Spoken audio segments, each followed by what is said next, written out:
On the night of March 15th, in the year 44 before Christ, a man stood in a stone chamber surrounded by friends. They held daggers behind their backs. He did not know what was coming. By morning, he would be gone forever. This is the story of Julius Caesar, born into divine bloodline on a summer day in the year 100 BC. Watch him rise from a patrician family through cunning, ambition, and conquest. See him lead armies across Gaul, build bridges across the Rhine, even set foot in Britain itself. Then witness the precise moment his power became too great, when the very men he trusted turned their steel against him and changed the world forever. You're listening to Bedtime Biographies. If you're comfortable, dim your lights now. Settle into bed. Let your breathing slow. There's no rush here. If you drift away before Caesar's story ends, that's exactly as it should be. His life will still be waiting for you tomorrow night. Before we begin, I'm curious. Where are you listening from tonight? What time does the clock show where you are in the world? Let's go back now, 2,000 years, to where it all began. Birth and early years. Chapter 1. Birth A&D Early years. The summer light fell upon Rome, in the year that would be remembered as 100 before Christ, though such calculations belonged to a future age not yet conceived. In these months of heat and dust, when the city's stones seemed to breathe out the accumulated warmth of centuries, a child was born into the patrician house of Julia. The date was recorded as either the 12th or 13th day of July. Even in matters of birth, the ancient world held its uncertainties, and the child received the name Gaius Julius Caesar, a name that would eventually transform into something far larger than any single man could contain. The Julia family possessed the kind of ancestry that Romans cherished above almost all earthly possessions. They claimed descent from Alba Longa, that ancient city which lay in the hills beyond Rome, and they recounted how their forebears had made their way to Rome itself during the 7th century before this present age, after the third king, Tullus Hostilius, had taken and destroyed their homeland. But this was not merely a tale of human wandering and displacement. The Julia family possessed something rarer still: divine blood. They traced their lineage backward through the mists of time to Julius, son of Aeneas, and Aeneas himself had been born of Venus, the goddess of love. Thus the entire clan, in their own understanding and in the public consciousness of Rome, carried within their veins the immortal essence of divinity itself. Yet genealogy, however splendid, did not always translate into immediate political power. During the middle period of the Republic, the Julii Caesaris had not been especially influential in the machinations of state. It was only in the year 208, before the present age, that someone bearing the cognomen Caesar, that family name which would come to echo through centuries, had risen to the rank of praetor during the Great War against Carthage. The family's first consul had served in the year 157 before this time. Only as the first century of the Republic's final age had begun to unfold had their fortunes recovered more substantially, producing 2 consuls in the years 91 and 90 before the present moment. The father of young Gaius Julius Caesar bore the same name as his son, a homonym that would have been unremarkable in Rome, where family names repeated across generations like prayers. This elder Caesar had achieved a measure of political success, though hardly the towering eminence that his son would eventually grasp. He had made a marriage of considerable advantage, taking as his wife a woman named Aurelia, who belonged to the politically influential family of the Aureli Cottae. Together they had produced not only their son Gaius Julius, but also 2 daughters, creating a household of moderate prominence and respectable lineage. The father's position had been further strengthened through his sister's marriage to Gaius Marius, a man of extraordinary influence in Rome. one whose name would be spoken with reverence and, by some, with lingering resentment. Through this connection, through his own marriage to Aurelia, and through his own efforts, the elder Caesar had served upon the Saturninian Land Commission in the year 103 before this time. He had achieved the praetorship sometime in that span between 92 and 85 before the present age. For 2 years, likely in 91 and 90, before the current moment, he had served as proconsular governor of Asia, that distant and wealthy province where Rome's power extended outward into lands of ancient civilization. It was into this world of moderate but respectable prominence that the young Gaius Julius Caesar had been born. There is a story that would attach itself to his name in later years, a story about the manner of his birth, suggesting that he had entered the world through a surgical opening in his mother's body, a procedure that was understood to result in the death of the mother. Yet this story contains no truth. His mother, Aurelia, lived for decades after his birth, and no ancient source records any difficulty or complication in bringing him forth. The name Caesar would eventually become associated with the surgical procedure itself, but this association was retroactive, a confusion of etymology and legend that would mislead countless generations. The early years of Caesar's life unfolded during a period of considerable turbulence in Rome. The Republic was entering that final age of its existence, though no one could have known this at the time. Political factions contended for power with increasing bitterness. The conservative aristocracy found itself challenged by those who sought reform or radical change. Into this atmosphere of tension and uncertainty, the boy Caesar grew, absorbing through the very air of Rome the lessons of power, family honor, and political necessity. Yet despite his noble ancestry and his connections through marriage and blood to influential families, the young Caesar's immediate future seemed modest enough. His birth into the patrician class guaranteed him certain privileges and certain opportunities, but the political prospects of the Julia family, while recovering, were not yet overwhelming. His father's successes had been respectable, but not spectacular. The family held its place in Rome's aristocratic hierarchy, but it was not one of the most dominant families. The name Caesar, though bearing the weight of divine ancestry, had not yet become synonymous with supreme power. It was during this period of Caesar's childhood that the figure of Lucius Cornelius Sulla loomed increasingly large over Roman politics. Sulla represented a particular vision of aristocratic power and conservative order, one that would shape the political world into which Caesar was growing. Sulla's influence was ascending, his power becoming more consolidated, his vision of how Rome should be governed becoming increasingly imposed upon the state. These were years when political allegiances mattered enormously, when the wrong connection or the wrong choice could prove disastrous for an entire family. The father of Caesar, the elder Gaius Julius Caesar, was a man of prudent temperament. During the period of Lucius Cornelius Cinna's dominance, a time when political fortunes shifted rapidly and dangerously, Caesar's father did not seek advancement. Rather than pressing for the consulship, which might have seemed a natural ambition for a man of his station and achievement, he chose instead to retire from active political competition.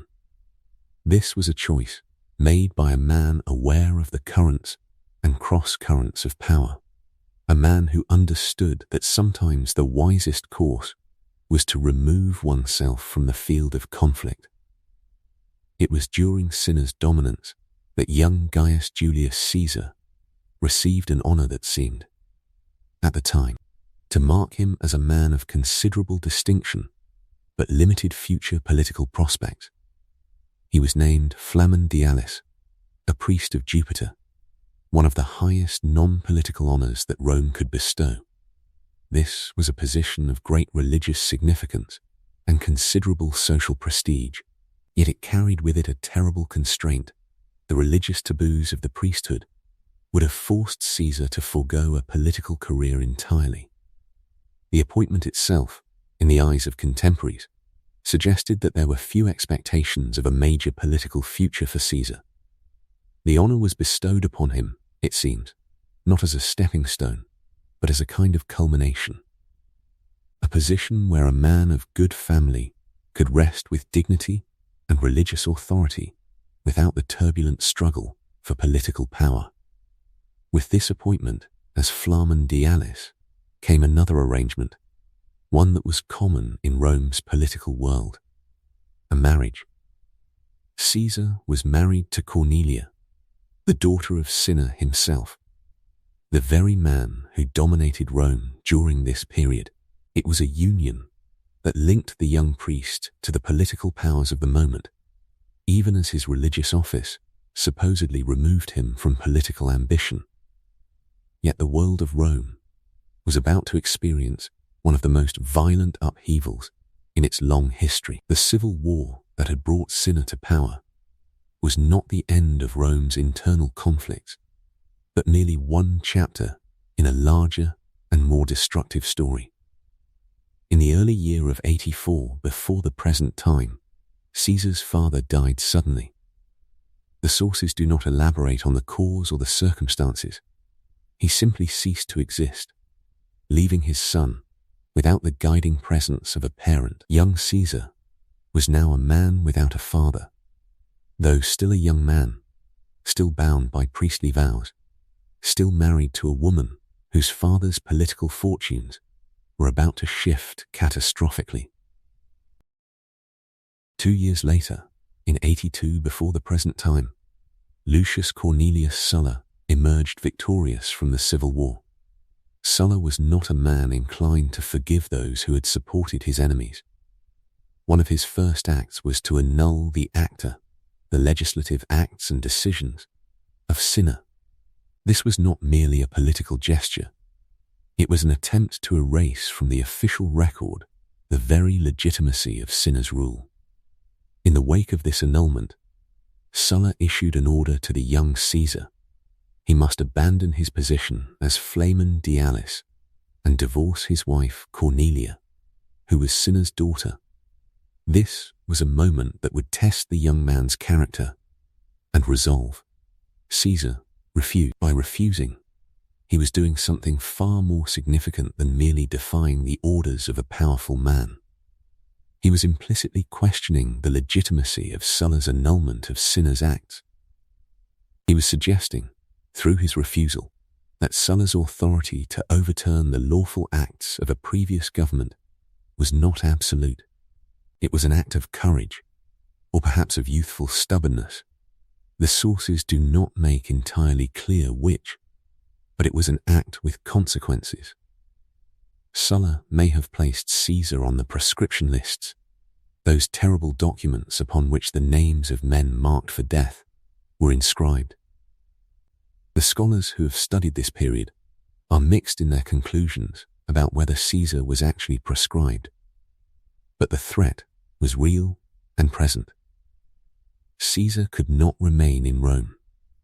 He went into hiding, moving through the city in secret, his life in danger from those who might seek to claim the reward for delivering him to Sulla's executioners. His position seemed desperate, his future uncertain. A young man barely into his adulthood, stripped of his priesthood, estranged from his wife, marked perhaps for death, hiding in the shadows of Rome. This was an unlikely position from which to launch a career of consequence. Yet, help came from an unexpected quarter. Caesar had relatives who possessed influence even in Sulla's Rome. More remarkably, he had contacts among the Vestal virgins, those women who served as priestesses of Vesta and who held a peculiar and honored position in Roman society. These women and his relatives worked on his behalf. They interceded with Sulla, pleading for mercy, seeking to negotiate some arrangement that might preserve Caesar's life. Slowly, through these intermediaries, a compromise was reached. Caesar would resign from his position as Flamen Dialis. He would abandon the priesthood that had seemed so honorable and secure. In exchange, he would be permitted to keep his wife Cornelia and to retain his property and chattels. His life would be spared. Later sources would record a remark allegedly made by Sulla upon seeing the young Caesar, a comment that he perceived in many Mariuses, a reference to Marius, the great general who had been Sulla's great enemy. Yet this remark appears to be apocryphal, a later invention designed to suggest that even Sulla could foresee the extraordinary destiny that awaited this young man. The truth was likely more mundane. Sulla had simply chosen to accept a compromise, to allow this young man to live, and then to turn his attention to other matters. With the immediate danger to his life reduced, though hardly eliminated, Caesar sought to remove himself from Italy entirely. He obtained a position on the staff of Marcus Minucius Thermus, who served as governor of Asia. This was a practical solution to his problem. By leaving Italy, by serving in a distant province under a man of authority, Caesar could hope that Sulla's attention would be diverted elsewhere. It was a time for survival, for keeping oneself alive and out of sight, not for ambitious political maneuvering. In Asia, during his service on Thermus's staff, Caesar's life began to take on the characteristics that would distinguish his later career. He was a young man now freed from the constraints of priesthood, no longer bound by the religious taboos that would have prevented him from military service or political advancement. He began to demonstrate the qualities that would serve him throughout his life: intelligence, ambition, the capacity to seize opportunities, and to make connections that might prove useful. At one point during his service in Asia, Caesar traveled to Bithynia to collect naval reinforcements needed by Thermus. While there, he stayed as a guest of the king, Nicomedes IV, a ruler of considerable power in that region. This visit, which was likely motivated by practical military considerations and the diplomatic needs of Rome's expanding power, would later become the subject of whispered speculation and malicious gossip. Later sources would connect Caesar to a homosexual relation with the monarch, transforming what was probably a straightforward diplomatic arrangement into a scandal of supposed depravity. Such were the weapons of political enemies in Rome: insinuation, rumor, the transformation of ordinary human interactions into supposed evidence of impropriety. From Bithynia, Caesar proceeded to serve at the siege of Mytilene, a military operation under Thermus's command. It was here that Caesar demonstrated the kind of personal valor that the Romans prized in their military leaders. In the course of the siege, in the heat of battle, Caesar saved the life of a fellow citizen. For this act of courage, he was awarded the civic crown, that distinctive honor given to those who had saved a citizen's life in battle. The Romans took such distinctions seriously. They were not mere decorations to be worn casually.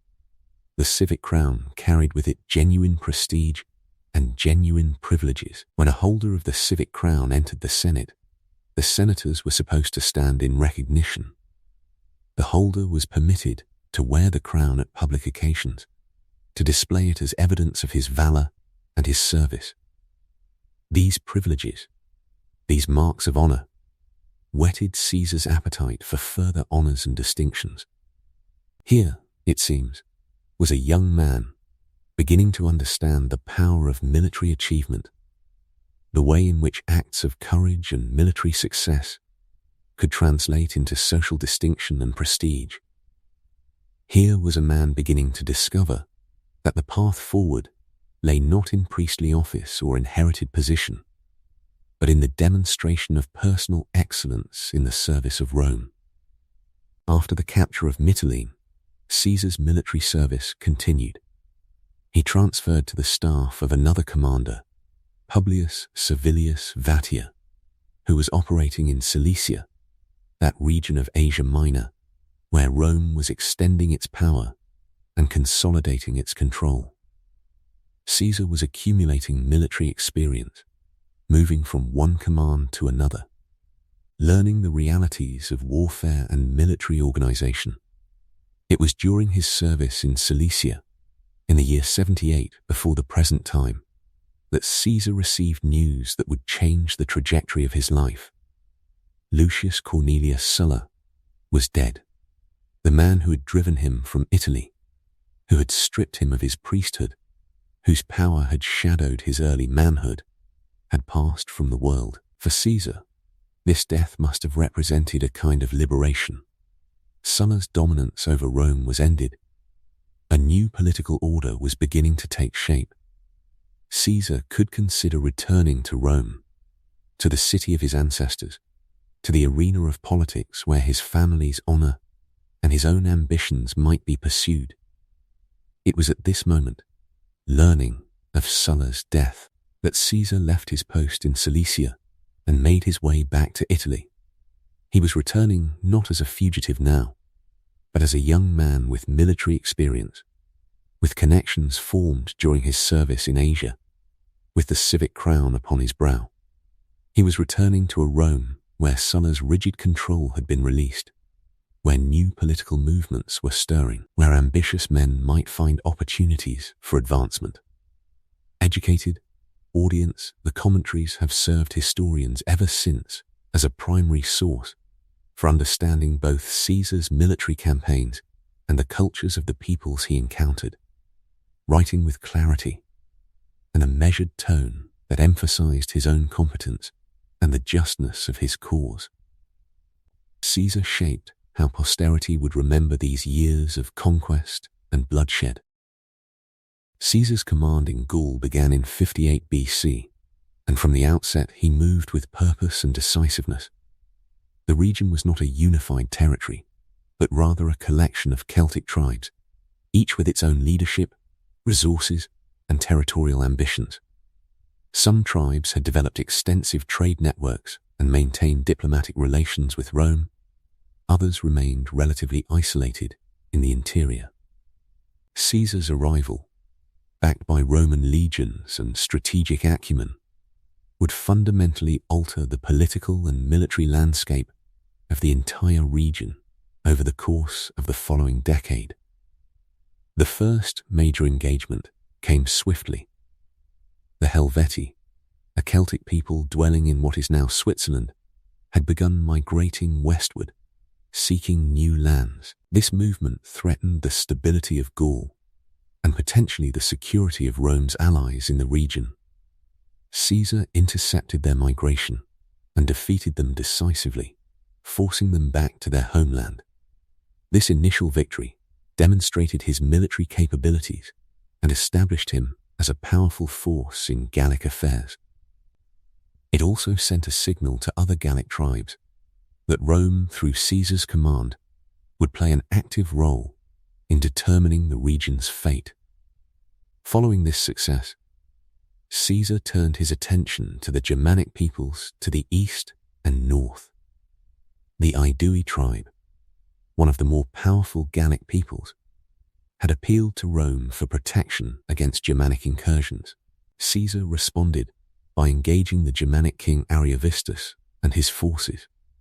The campaign against Ariovistus culminated in a major battle in which Caesar's legions prevailed, driving the Germanic forces back across the Rhine and establishing that river as a natural boundary between Germanic and Gallic territories. This achievement was significant not merely for its military outcome, but for what it symbolized: Roman dominance in the region and Caesar's personal ability to command large armies successfully against formidable opponents. The campaigns continued year after year, each bringing new challenges and new demonstrations of Caesar's tactical skill. He moved his armies methodically through different parts of Gaul, subduing resistance, securing alliances and gradually extending Roman control over ever larger territories. The process was not swift or simple. Gallic tribes, understanding the threat that Roman conquest represented, periodically united against the invaders. These coalitions, however, proved difficult to maintain and were often undermined by old rivalries and conflicting interests among the tribes themselves. One of the most significant challenges arose in 52 BC, when a young Gallic nobleman named Vercingetorix united a coalition of tribes in a determined effort to drive out the Romans. Vercingetorix was no ordinary tribal leader. He demonstrated considerable military ingenuity and strategic thinking. He gathered warriors from across Gaul and organized them into a cohesive fighting force. For a time, he achieved remarkable success, winning battles and harassing Caesar's army. However, Caesar's superior organization, his ability to maintain supply lines, and his tactical flexibility ultimately proved decisive. The campaign culminated in a siege at Alesia, where Caesar constructed elaborate siege works to trap Vercingetorix and prevent relief forces from breaking through. The siege lasted weeks, and when it finally ended, Vercingetorix was forced to surrender. The Gallic resistance effectively collapsed with his defeat. By 51 BC, the major military operations in Gaul were largely complete. Caesar had brought the vast majority of the territory under Roman control or domination, greatly expanding Rome's territorial holdings and wealth. The campaigns had required sustained military effort, careful logistics, and repeated demonstrations of Caesar's ability to command large forces and achieve his objectives against determined opposition. The conquered territories provided Rome with valuable resources and expanded its influence significantly. For Caesar himself, the Gallic Wars had transformed him from a politically ambitious but not yet proven leader into a general of demonstrated ability whose military achievements were celebrated throughout the Roman world. During these campaigns, Caesar also fulfilled one of his strategic objectives by invading Britain twice, in 55 and 54 BC. These expeditions were brief and did not result in the permanent conquest of the island, but they served important purposes. They demonstrated Caesar's willingness to push beyond previously accepted boundaries and to undertake ambitious military ventures. They also provided additional material for the commentaries and added to Caesar's reputation for daring and innovation. The bridge he constructed across the Rhine, a remarkable feat of engineering completed in mere days, similarly showcased his ingenuity and the capabilities of Roman military engineering. Throughout the Gallic Wars, Caesar maintained careful attention to his political position in Rome. He sent regular reports of his achievements, ensuring that his accomplishments were known and celebrated. He also sent wealth back to Rome from his conquests, which he used to fund public works and games that endeared him to the people. His veterans, meanwhile, became devoted to him personally, understanding that their general had led them to victory and that they would receive land grants and rewards as compensation for their service. This personal loyalty of his army would prove to be of tremendous importance in the years to come. The loyalty that Caesar inspired in his soldiers was neither accidental nor taken for granted. He demonstrated genuine concern for their welfare, ensured they were adequately supplied and paid, and shared in their hardships and dangers. Ancient sources record that Caesar fought alongside his men, and his soldiers responded with fierce devotion. They understood that Caesar was a commander who would not waste their lives needlessly, and who had demonstrated the skill to lead them to victory. This bond between commander and army would become one of the defining features of Caesar's career, and would ultimately reshape the course of Roman history. As the Gallic Wars progressed and Caesar's military reputation grew, his political standing in Rome changed as well. What had begun as a command to govern a provincial territory had transformed into something far more significant. Caesar had become a figure of immense popularity among the common people, whose support had grown with each victory announced and each triumph celebrated. Among the Senate and the aristocracy, however, attitudes were more mixed. Some viewed his growing power with alarm, fearing that his military dominance and popular support might threaten the traditional balance of power in the Republic. Others, particularly those allied with him through the triumvirate arrangement, benefited from his success and supported his advancement. Rise to power. Chapter 2. Rise to power. As the Gallic Wars progressed and Caesar's military reputation grew, his political standing in Rome changed as well.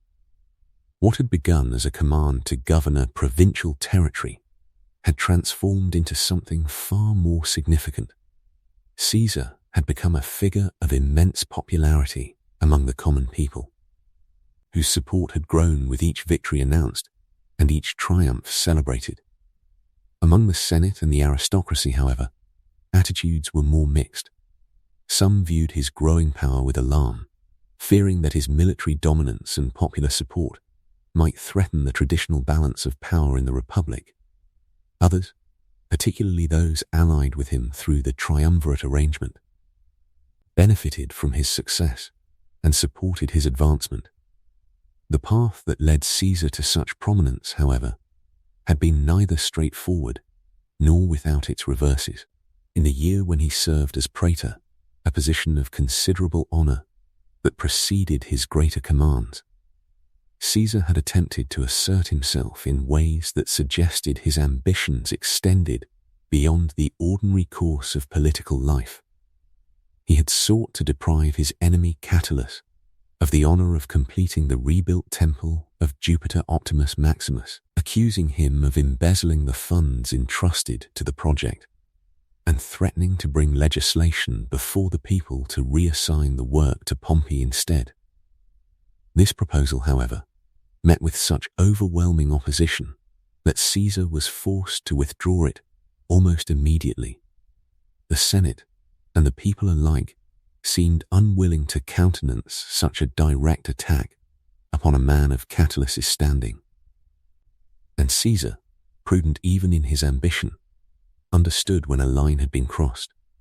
During this same period, Caesar had also involved himself in supporting the efforts of the plebeian tribune Metellus Nepos, who sought to transfer the military command against the conspirator Catiline from the sitting consul Gaius Antonius Hybrida to Pompey, a figure of far greater military renown.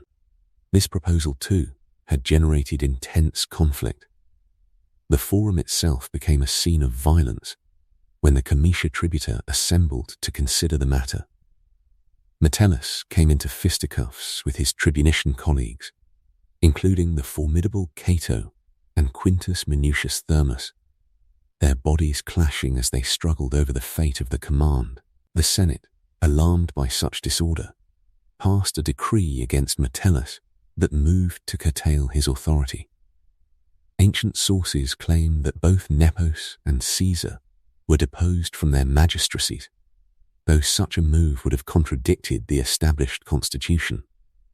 Whatever the precise constitutional reality, Caesar found it prudent to distance himself from these proposals. His hopes for a provincial command, the true path to wealth and military glory, and his need to repair his damaged relations with the aristocracy took priority over continued confrontation with the Senate's conservative wing. During his praetorship, too, Caesar became entangled in the remarkable and scandalous affair involving the Bonadea, a female religious observance of great significance to Roman women. The plebeian Publius Clodius Pulcher, in an act that shocked the city, had sneaked into Caesar's own house sacrilegiously during this sacred ceremony. an invasion of women's sacred space that generated outrage and legal complications. Caesar, showing a shrewd instinct for self-preservation, avoided any entanglement in the matter by divorcing his wife immediately upon learning of the incident. He justified this decisive action by declaring that his wife needed to be above suspicion, a formulation that removed him from the controversy while maintaining his dignity.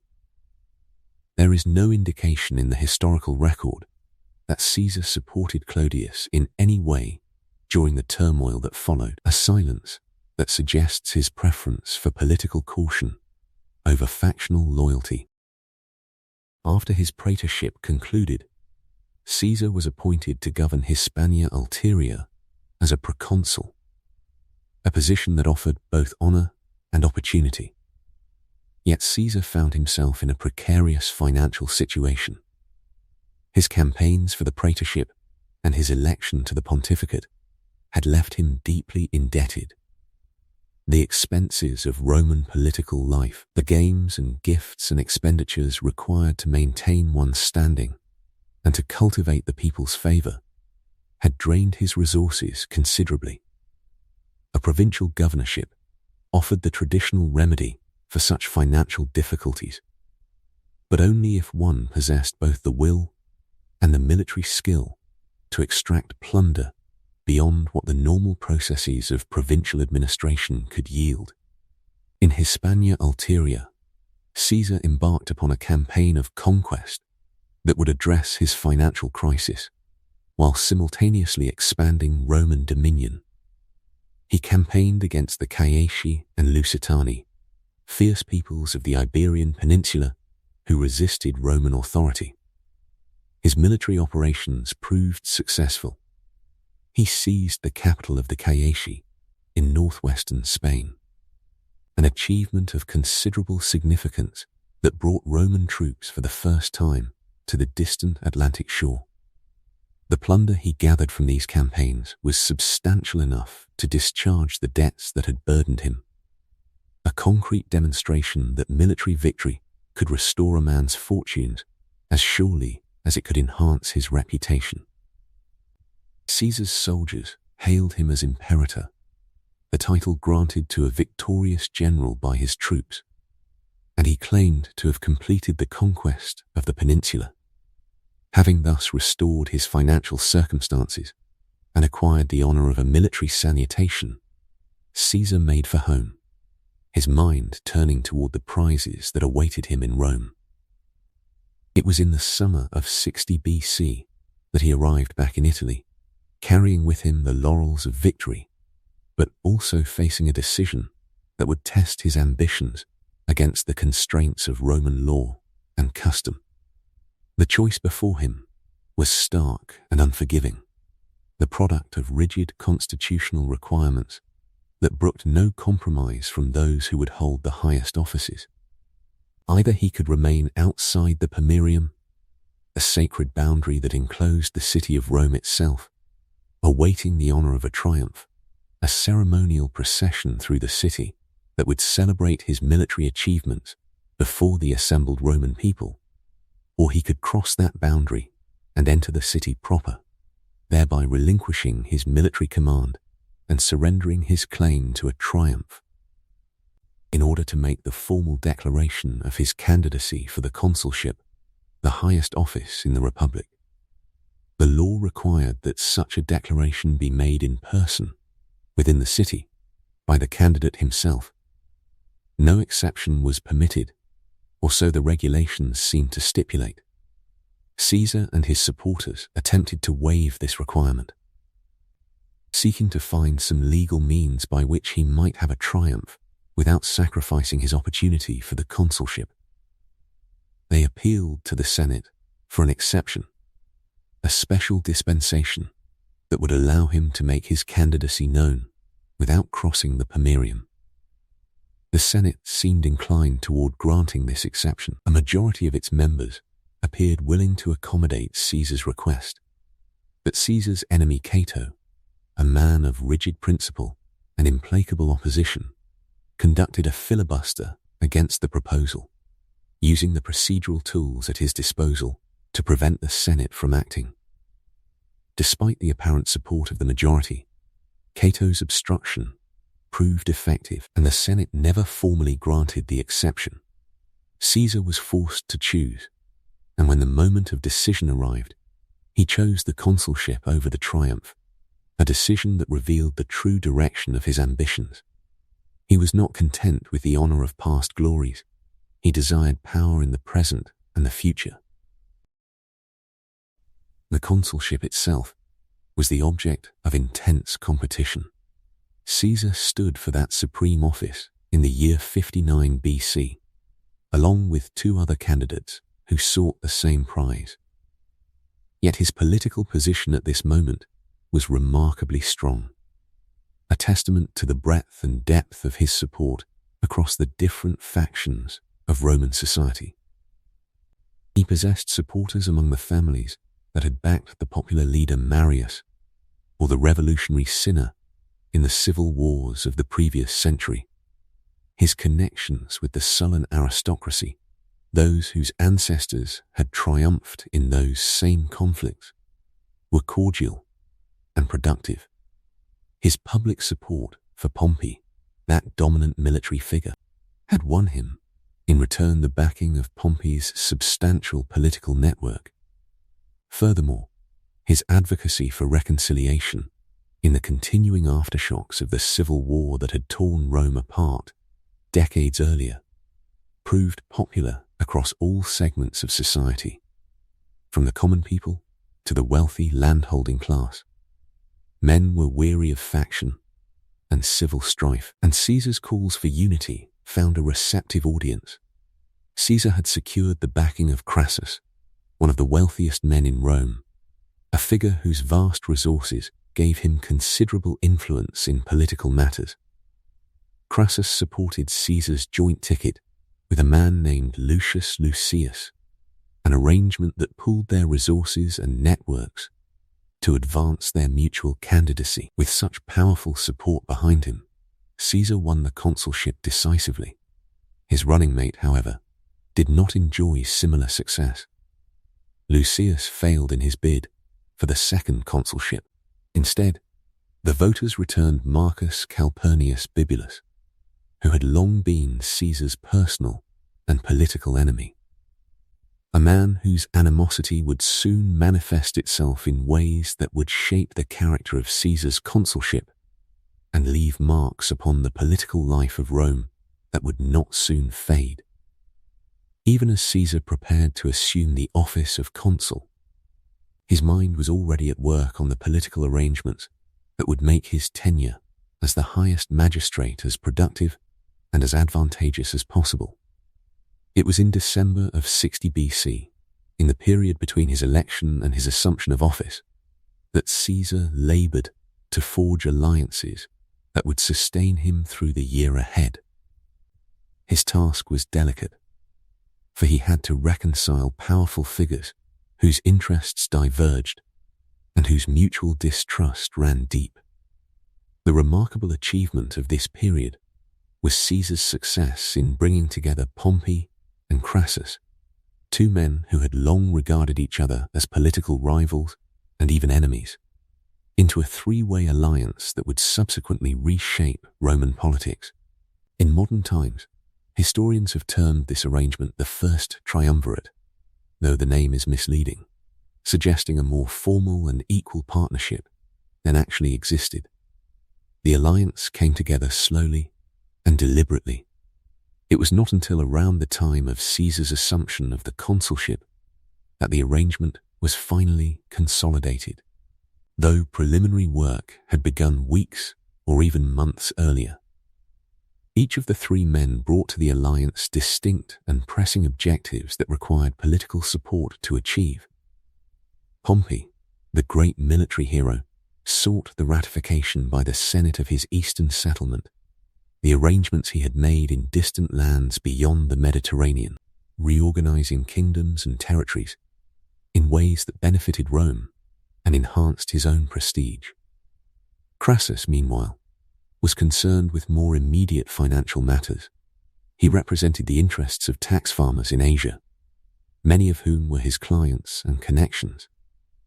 These men had suffered losses and required relief from their obligations. A bailout that would preserve their fortunes and their clients' standing. Both Pompey and Crassus, along with Caesar himself, sought the extended patronage that came from distributing land grants to their supporters and dependents. Pompey, in particular, was eager to fulfill the promises he had made to his veterans, the soldiers who had served under him in distant campaigns and who now expected the reward of land in Italy that would secure their retirement from military service. Ordinate during this period of instability. He then moved quickly to Africa, where he engaged Metellus Scipio and Juba at the Battle of Thapsus in early 46 BC. The victory was decisive and overwhelming, crushing the remaining Republican forces in the region. Scipio and Juba both perished in the aftermath. Scipio took his own life, while Juba fell in combat, or else followed shortly after by his own hand. With Africa secured, Caesar turned his attention westward to Spain, where Pompey's sons had rallied the remaining Republican resistance. The Spanish campaign proved more arduous than Caesar had anticipated. Pompey's sons, particularly Gnaeus Pompeius, had considerable support among the legions and local populations in the peninsula, and they fought with the desperation of men who had little to lose.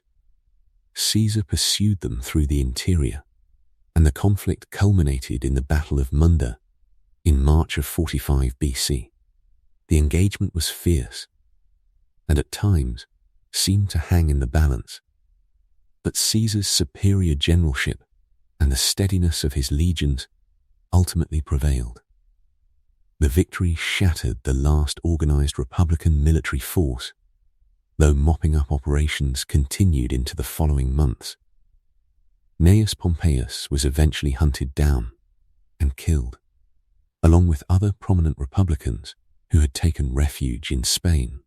With all military opposition neutralized across the Mediterranean world, Caesar returned to Rome in the autumn of 45 BC as the undisputed master of the state. His position seemed unassailable.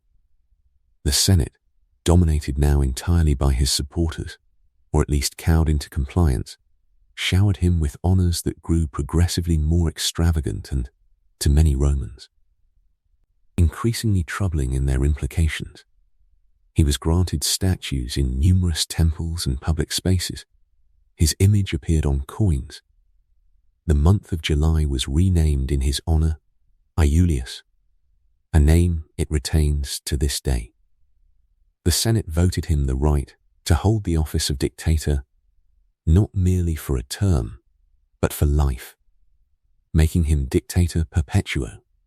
This was an extraordinary and unprecedented grant, one that formally dissolved the republican framework that had governed Rome for nearly 5 centuries. Caesar's dictatorship was not exercised with the cruelty that Sulla had visited upon his enemies a generation before. He showed clemency to many of his former opponents, pardoning numerous senators and officers who had fought against him or supported Pompey.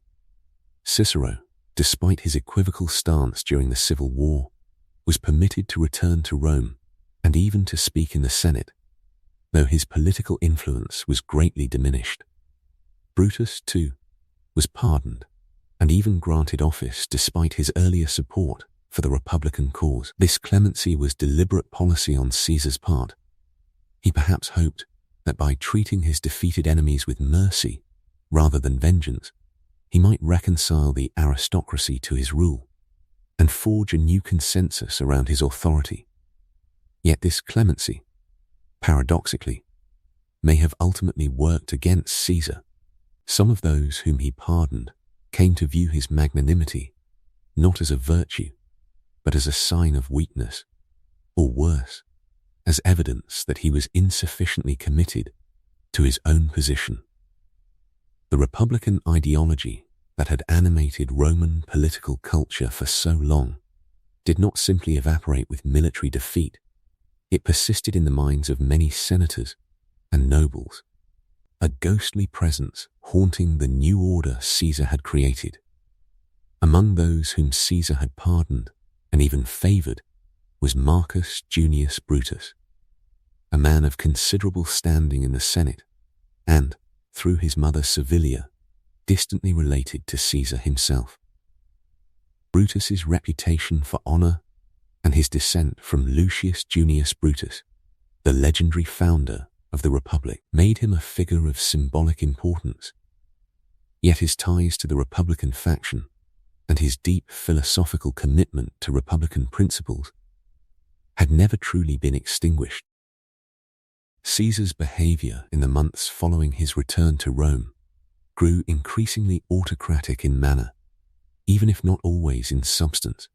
He held the consulship continuously, and though he nominally shared it with others, they were largely ceremonial partners without real authority. He made decisions affecting war and peace, the distribution of provincial commands, and the shape of the state's finances with little genuine consultation. The Senate still met and still passed decrees, but increasingly these were merely ratifications of Caesar's will. His presence at public functions grew more regal.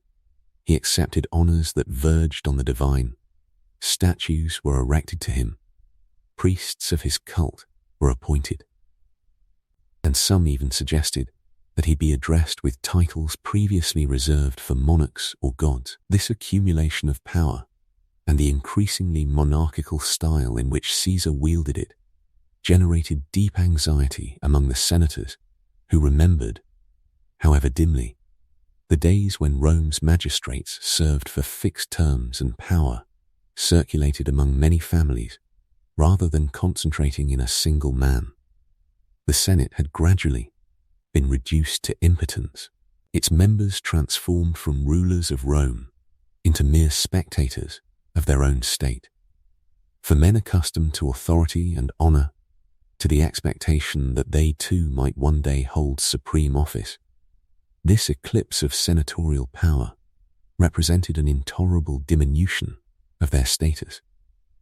The Republic, that venerable system under which they had all been educated and to which their families had contributed generations of service, seemed to be dying, or had perhaps already died, under Caesar's dictatorship. The tension was palpable in Rome by early 44 BC, though few could have predicted how quickly and violently events would unfold. Caesar had made plans for a major campaign against the Parthian Empire, that ancient enemy of Rome's eastern frontier.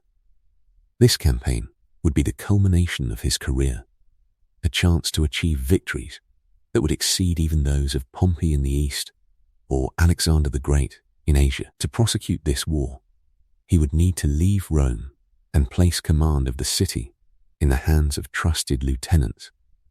The Senate had voted him extraordinary powers to raise and deploy troops as he saw fit. Everything was prepared for his departure in the spring of 44 BC. Yet there remained among Caesar's own circle, among the very men he had pardoned and elevated, doubts about the future and uncertainties about what his absolute power meant for Rome's traditional order.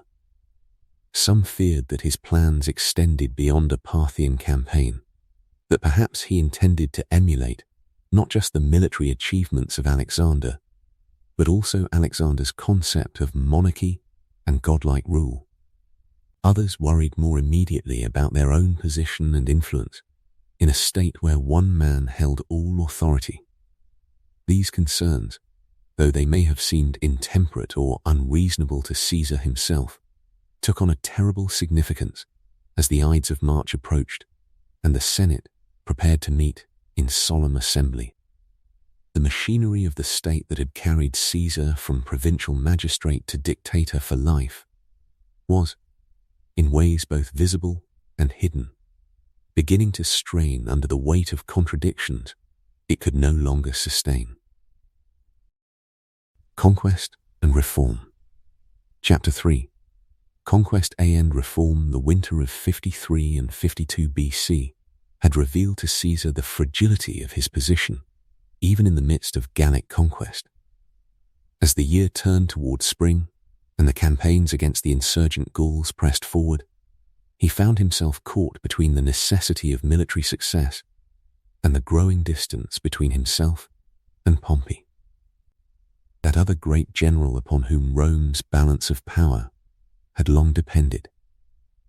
The insurgencies that rose against Roman rule in Gaul seemed to breed new campaigns from old victories, and Caesar sought what any commander in his position might seek: reinforcements through recruitment, and, more delicately, through a private arrangement with Pompey that bound their interests together, however tenuously.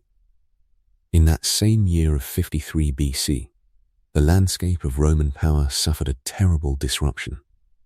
Crassus, that third pillar of the informal triumvirate, had taken his army eastward toward Parthia, with the ambition that had consumed so many ambitious men.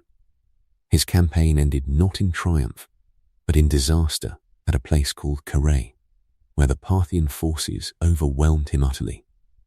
Crassus himself fell into the hands of those enemies, and with his death there passed from the world one of the three men whose private agreements had shaped the Republic's recent course.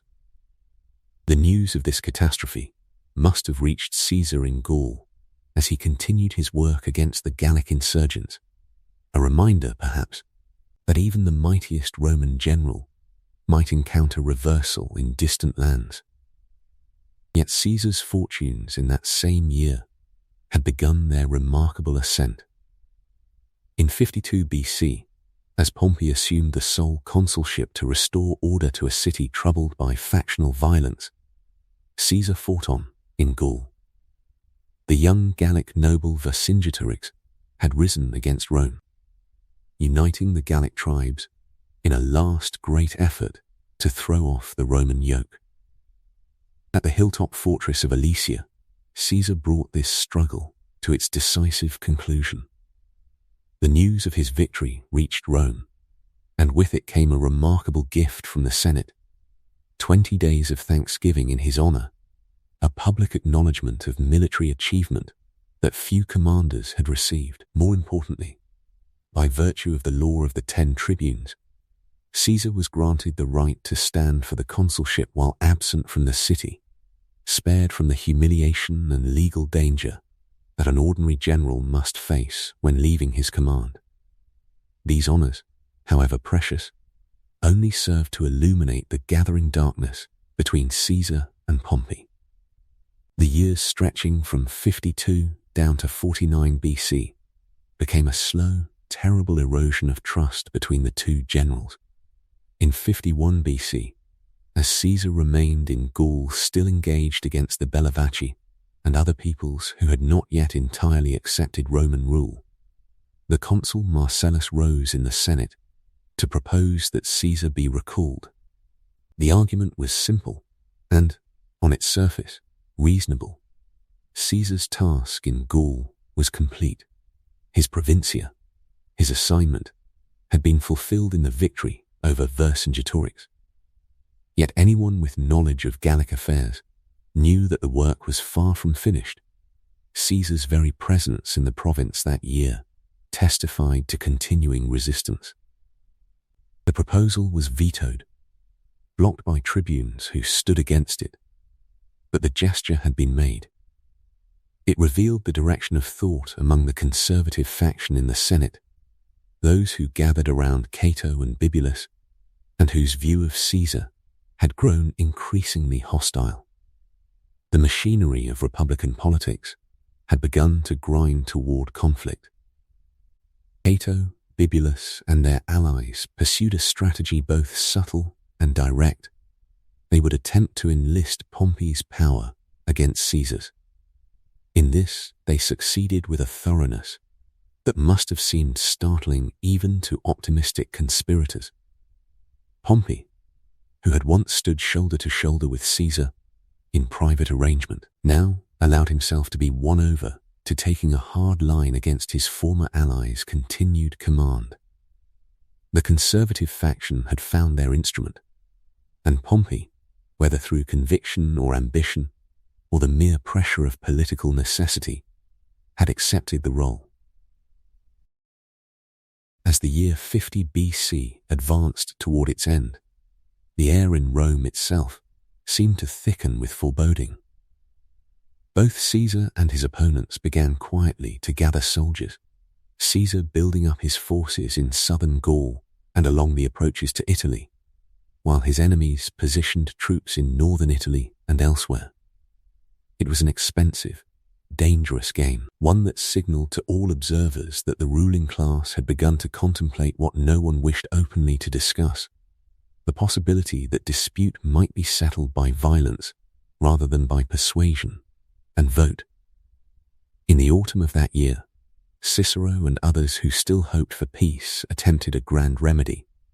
They proposed that both Caesar and Pompey lay down their commands, that each general disarm simultaneously and stand as equals before the law. The proposal was formally introduced in the Senate on the first day of December 50 BC. It received from the assembled senators a vote of overwhelming support, 370 voices against a mere 22, a thunderous endorsement that seemed to herald a peaceful resolution. Yet even as the majority embraced this path to reconciliation, the consulship itself proved an obstacle. One of the two consuls present that day dissolved the meeting, and with it dissolved the hopes that the proposal had kindled. The machinery of power, it seemed, would not permit peace. Through that year, as tensions mounted, came reports to Rome that set imaginations aflame. Whispers that Caesar was gathering his legions, that he meant to march upon the city itself.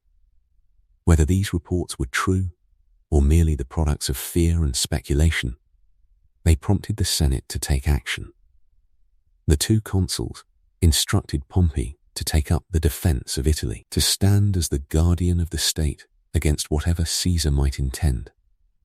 Pompey accepted this charge, the sources tell us, as a last resort, a phrase that suggests the reluctance he may have felt even as he moved to oppose his former colleague. As 49 BC began, Caesar made one final attempt at negotiation. He offered anew that he and Pompey both disarm, a proposal mirroring that which had failed in the previous year. When this offer was brought before the Senate, the hardline faction rejected it entirely. Then came another approach, a compromise proposal, delivered in private directly to Pompey, which might have offered a pathway toward accommodation. Yet again, the hardliners refused to permit any such settlement. On the 7th day of January, in an act of stunning symbolic violence, Caesar's supporters in the Senate, the tribunes who stood for him, were driven from Rome. They were expelled from the city itself, cast out as enemies. The Senate then formally declared Caesar himself an enemy of the state and issued the Senatus Consultum Ultimum, that ultimate decree which signified that the state faced a crisis permitting no ordinary legal remedies.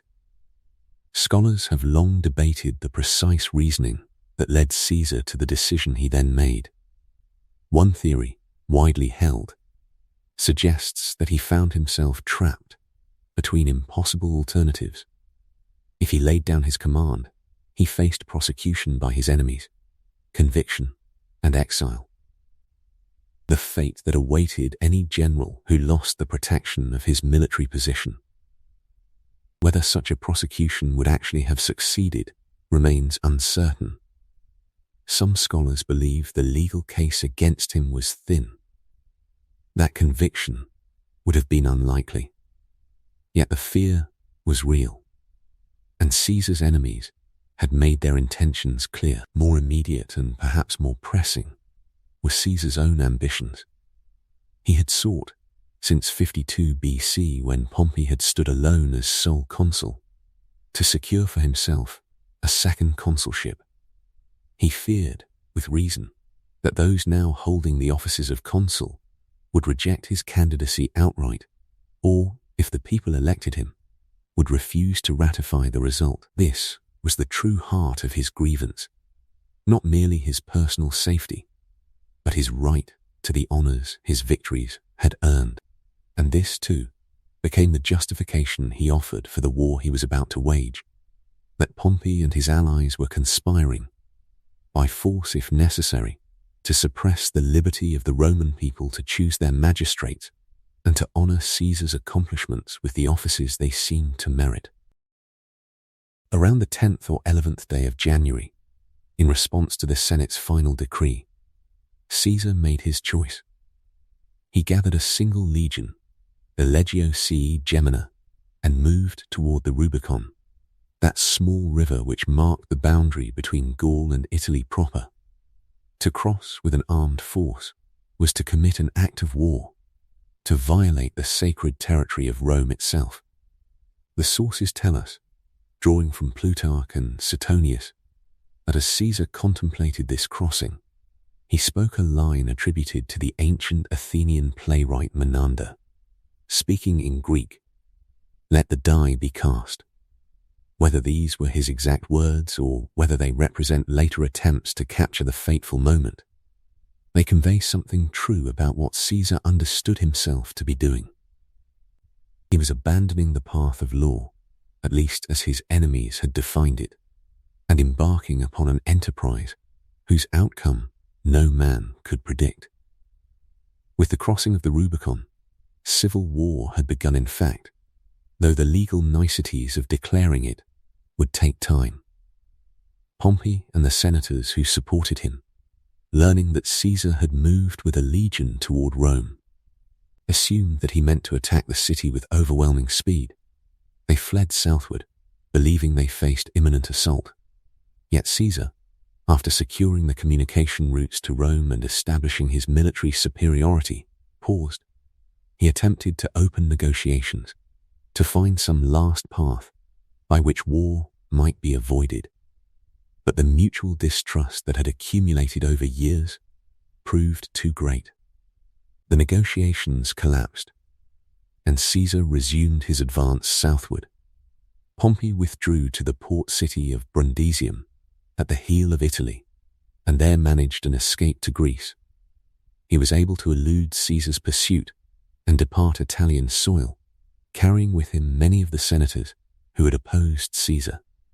In doing so, Pompey abandoned Italy to Caesar's superior forces, a strategic decision that left Rome and the Italian peninsula in Caesar's hands. Caesar entered the city and remained there for approximately 2 weeks. During this time, he performed an action that would have seemed to contradict his public justifications for war.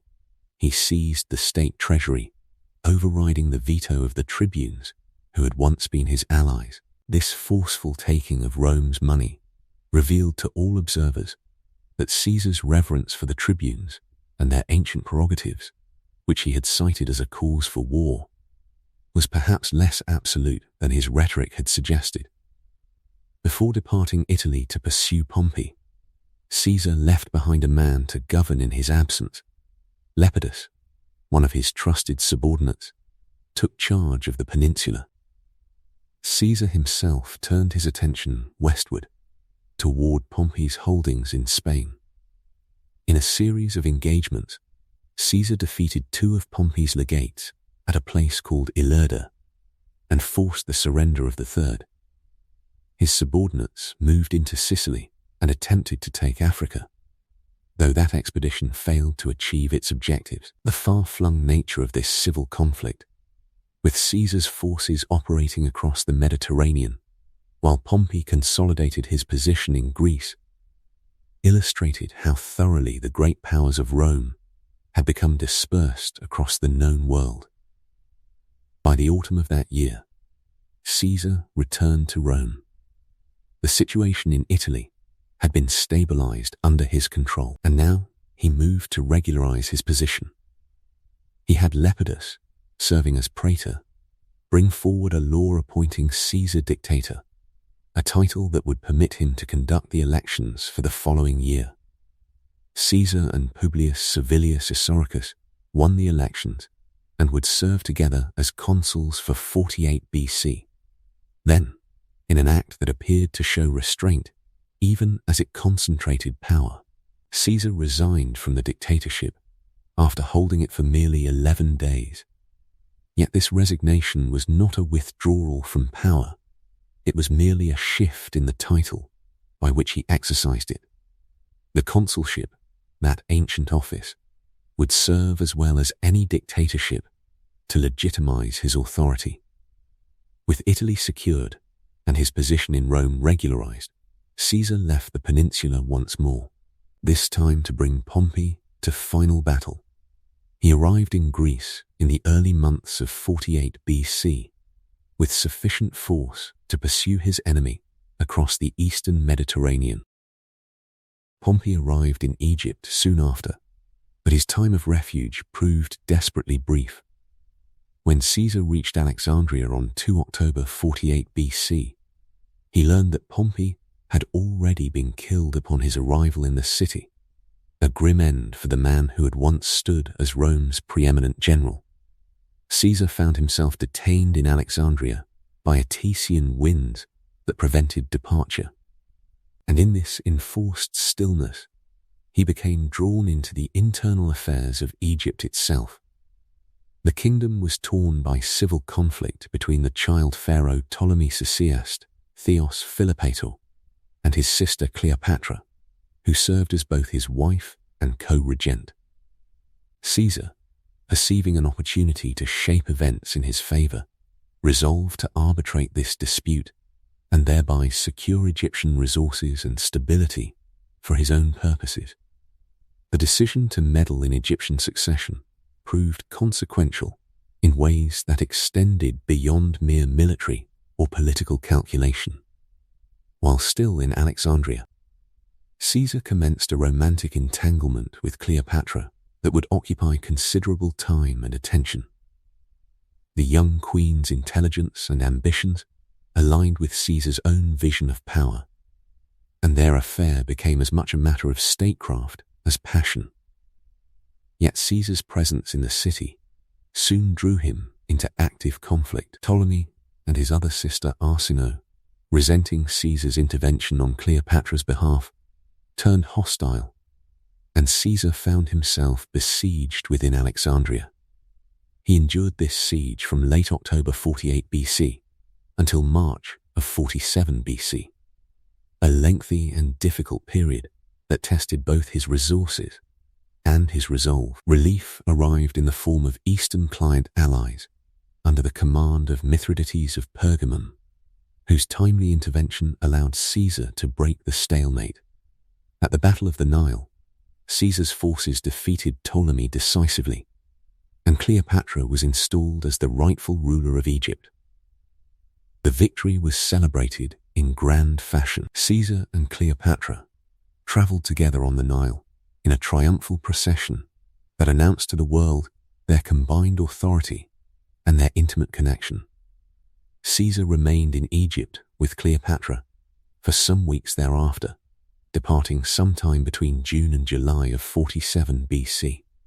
During this extended stay, Cleopatra gave birth to a son, whom she named Caesarion, a child whose very existence testified to the liaison between Rome's supreme leader and Egypt's reigning pharaoh, though the surviving commentaries attributed to Caesar himself make surprisingly little mention of his time in the country. Caesar's departure from Egypt, however, proved necessary because new threats had emerged in distant quarters. When he landed at Antioch, he received news that should have alarmed any commander less secure in his own capabilities.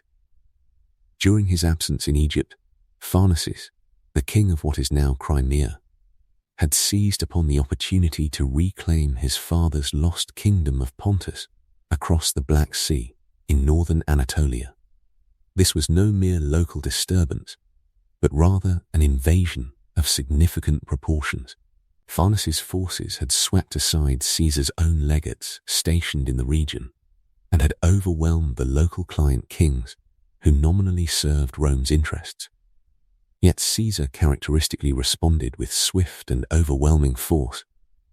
He engaged Pharnaces at Zela and defeated him so completely and so rapidly that the victory scarcely qualified as a prolonged military engagement. This lightning triumph so impressed Caesar with its decisive brevity that he famously summarized it in 3 Latin words of economy and pride: veni, vidi, vici, I came, I saw, I conquered. The phrase, which downplayed the earlier Pontic achievements of Pompey, captured something essential of Caesar's confidence and his determination to claim credit for all successes. Having thus secured Asia Minor, Caesar departed hastily for Italy, where the situation had deteriorated during his extended absence in the eastern Mediterranean. The challenges awaiting Caesar in Italy revealed how difficult it proved to govern a vast dominion from a distance, even with trusted subordinates in place. Mark Antony, serving as Magister Equitum, the master of horse, a position of considerable authority, had been left in charge of the peninsula during Caesar's campaigns. Yet Antony's rule had proven deeply unpopular among the populace. In 47 BC, Publius Cornelius Dolabella, who held the office of plebeian tribune, began agitating for debt relief, sensing popular discontent. When this agitation threatened to spiral beyond control into wider unrest, the Senate called upon Antony to restore order, delayed in his response by a mutiny among Caesar's own soldiers in southern Italy. Antony eventually returned and employed brutal force to suppress the riots, killing many of the protesters. This violent response, rather than restoring Antony's standing, further damaged his reputation and popularity. Caesar, upon his return to Italy in September 47 BC, found a situation requiring careful management and swift remedial action. Caesar responded by demoting Antony from his position of prominence, signaling that such methods and such popularity would not be tolerated. Yet he handled the mutineers themselves with a lighter touch, using persuasion and negotiation rather than the executioner's sword to restore discipline. With Italy stabilized under more careful supervision, Caesar then oversaw elections for the magistrates who would serve in 47 BC, a task made necessary because Italy had been ruled during his absence by Caesar's authoritarian subordinates, with no ordinary consuls, praetors, or other traditional officers to provide even the appearance of republican governance. He also arranged elections for the magistrates of 46 BC, in which year Caesar himself would serve as consul alongside Lepidus. Before departing again for further campaigns, Caesar engaged in the practical work of securing resources. He borrowed money necessary for continued warfare, confiscated property belonging to his enemies, and then sold these properties at what he represented as fair market prices. Having thus replenished his treasury, he departed for Africa on 25 December 47 BC, leaving behind a peninsula that had been subdued but remained tense with the strain of authoritarian rule. The African campaign proved neither swift nor entirely successful, a rare circumstance for Caesar's military endeavors. His landing presented logistical difficulties as he struggled to establish a secure beachhead on the continent. Early in the campaign, on 4 January 46 BC, Caesar suffered a defeat at the hands of Titus Labienus at Ruspina, a reversal that caused him to adopt a more cautious operational approach than his usual bold aggressiveness. After this setback, Caesar worked methodically to induce defections from the Republican ranks, gradually weakening his opponent's position. Yet this careful strategy left him vulnerable to encirclement. At Thapsus, Caesar's forces found themselves surrounded by Republican troops, and the situation threatened to become desperate.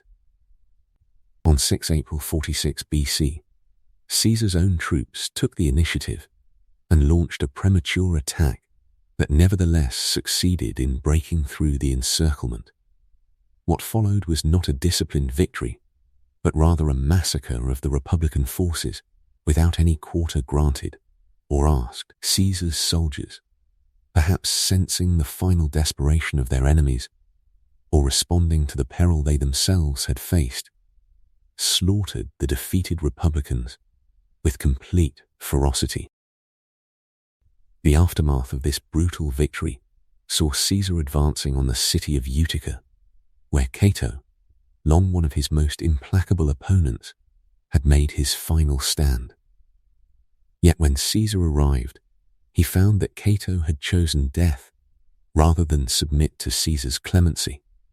The Republican commander took his own life rather than face the humiliation of pardons or mercy from the man he regarded as a tyrant. Other significant leaders of the anti-Caesarian faction, including Metellus Scipio and Juba, similarly chose suicide in the days immediately following Thapsus, rather than accept Caesar's terms.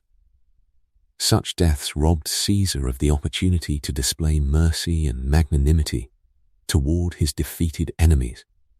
Yet not all the Republican leaders perished in this fashion.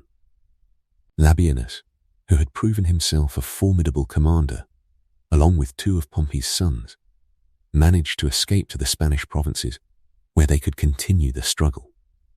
Caesar, recognizing that the conflict remained unresolved while Republican forces maintained an organized presence in the peninsula, began the process of annexing portions of Numidia to consolidate his African gains, and then made his return journey to Italy via Sardinia in June of 46 BC.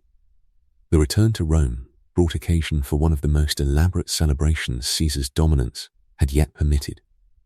In late September, Caesar was granted 4 separate triumphs, extraordinary ceremonies normally granted only for victories over foreign enemies, which he celebrated over supposedly conquered peoples: Gaul, Egypt, Pharnaces and his Asian kingdom, and Juba of Numidia.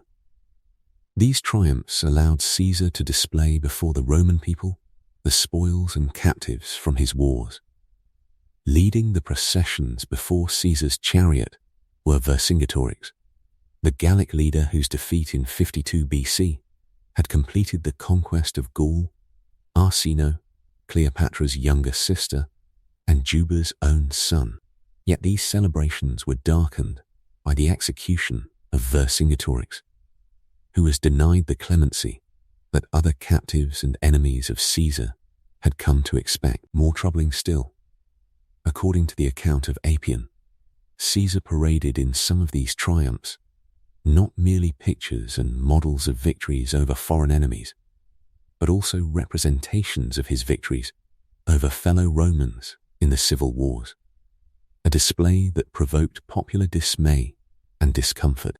The spectacle seemed to glory in civil bloodshed rather than in the conquest of Rome's traditional foes. Yet the material rewards distributed during these celebrations were generous enough to secure at least the temporary approval of the soldiers and the urban masses. Each soldier received 24,000 sesterces, an amount representing a lifetime's worth of ordinary military pay. The plebeian classes were entertained with elaborate games and further celebrations that distributed food and spectacle throughout the city. These diversions occupied Rome's populace, though they could not entirely suppress the anxieties and resentments that Caesar's unprecedented concentration of power had fostered. As the year drew toward its close, Caesar received troubling reports from Spain, where the Republican cause had rekindled in renewed insurrection.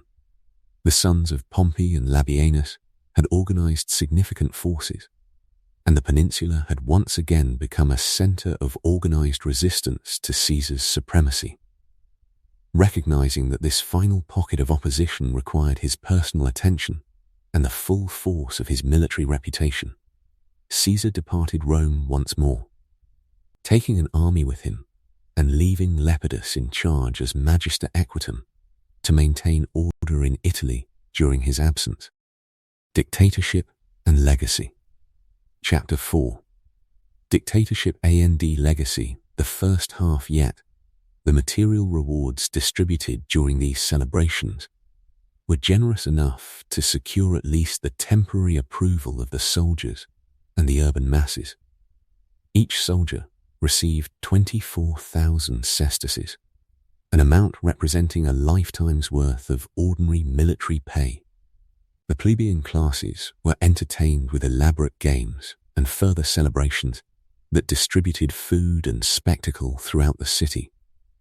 These diversions occupied Rome's populace, though they could not entirely suppress the anxieties and resentments that Caesar's unprecedented concentration of power had fostered. As the year drew toward its close, Caesar received troubling reports from Spain, where the Republican cause had rekindled in renewed insurrection.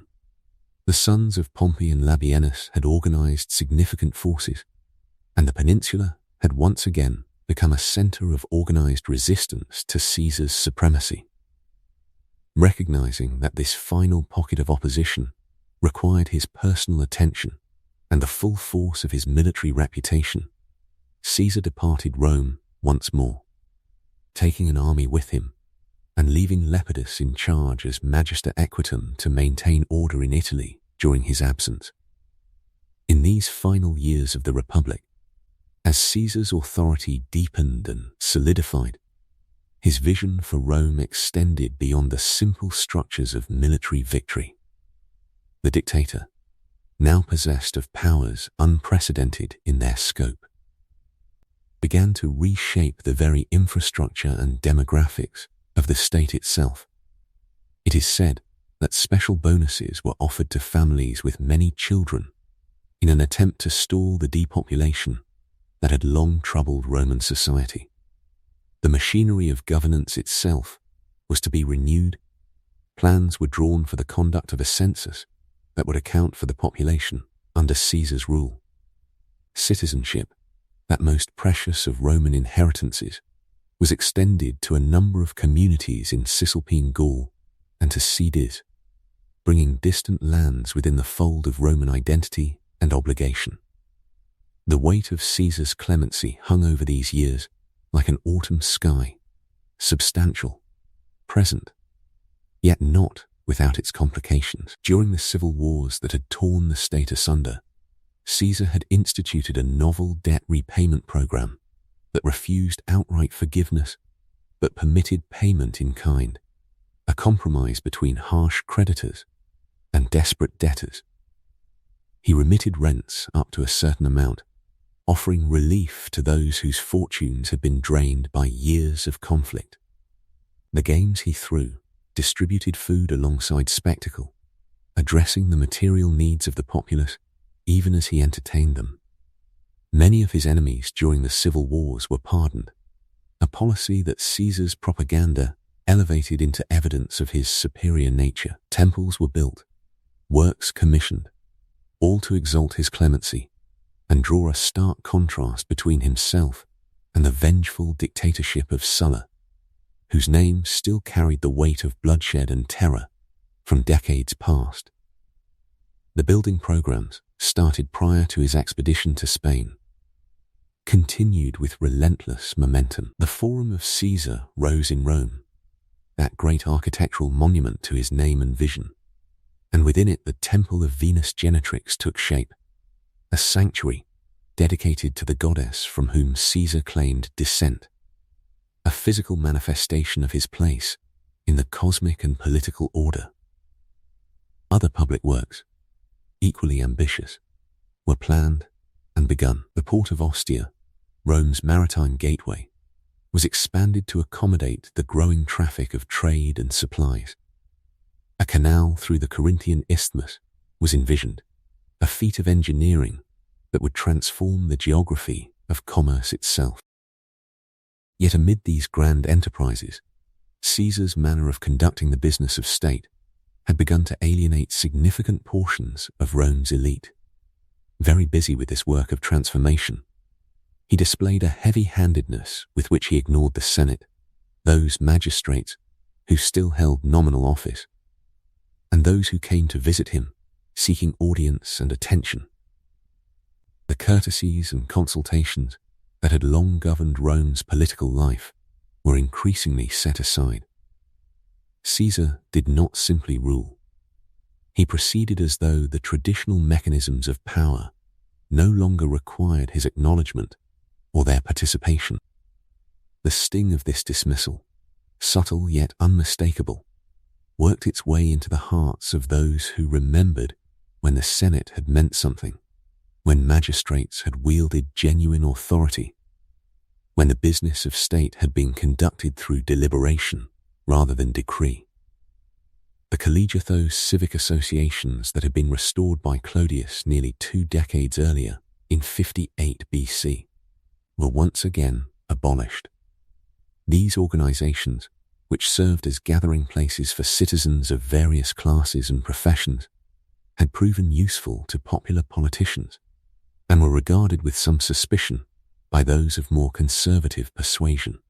Their suppression under Caesar suggested that even the modest associations through which ordinary Romans conducted their collective life were subject to his pleasure. His actions to reward his supporters revealed the particular nature of Caesar's rule.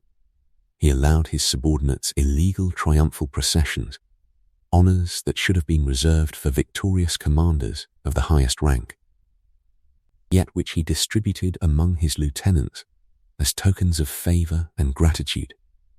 He resigned the consulship before its term had fully elapsed, making way for his allies to assume the office during the remainder of the year, thereby multiplying the positions of honor among his supporters.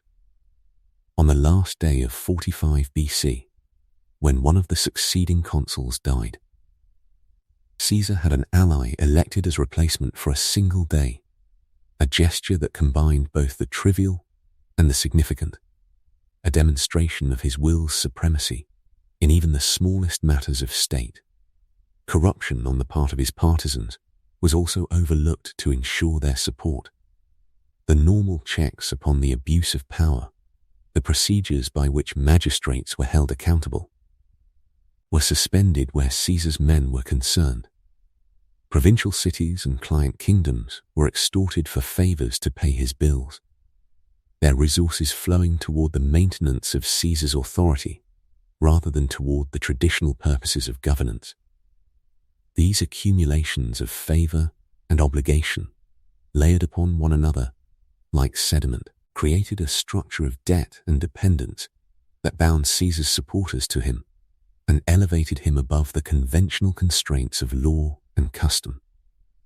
It was within this atmosphere of unprecedented power, of clemency matched with arbitrary authority, of building and transformation alongside the slow erosion of traditional institutions, that the great crisis of Caesar's dictatorship came to its turning point.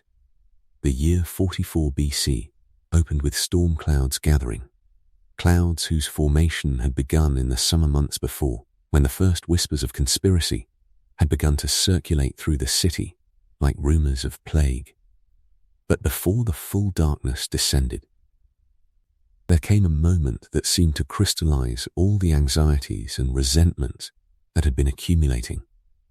In January of that year, attempts were made by some to call Caesar by the title of Rex, a word heavy with ancient meaning and associations. King. The very term conjured images of arbitrary oppression against citizens, of rule unconstrained by law or custom, of the old monarchies that the Romans had cast off centuries before in establishing their republic. The sound of the word itself, it seems, carried the weight of a threshold that, if crossed, could not be recrossed. Yet Caesar's supporters raised the diadem, the symbolic crown, before him in the streets and in public gatherings. The gesture was unmistakable in its implication, yet its meaning remained, to some observers, deliberately obscure. 2 tribunes, guardians of a title an office whose ancient purpose was the protection of the people's liberty, moved to shut down these attempts. They acted with the authority that tradition granted them, the authority to veto and to protect the fundamental interests of Rome's citizens. Yet Caesar, perceiving in their actions an infringement upon his honor, had them deposed from office. They were ejected from the Senate, stripped of their position and dignity, removed from the very body that had once feared the tribune's power to constrain it. The action was disastrous in its political implications, though perhaps Caesar did not fully perceive it at the moment. He had pursued the civil war, it was remembered, with the declared intention of protecting the tribunes, of defending their authority and the people's liberty against those who would diminish it. Pompey and the Optimates, so Caesar's arguments had run, threatened the fundamental protections that Roman citizens possessed. This was the rationale, the moral foundation upon which Caesar had justified war against fellow Romans. Now, in this moment, Caesar himself had moved against the tribunes, had demonstrated that their protections meant nothing before his will. The incident both undermined Caesar's original arguments for pursuing the civil war and angered a public which still revered the tribunes as the protectors of popular freedom, a freedom that now seemed, in the mind of many, to be slipping away like sand through an open hand. The days that followed carried their own tension and uncertainty. Shortly before the 15th of February in 44 BC, Caesar took a step that was meant to settle the question definitively. He assumed the dictatorship for life, putting an end to any hopes that his powers would be merely temporary. The step was presented as administrative formality, yet its significance was impossible to miss. Previously, his extraordinary powers had been limited in their duration, marked for eventual termination. A man with imperium for a defined period could be envisioned as eventually stepping down, returning to the ordinary status of citizen. But a dictatorship for life meant something altogether different.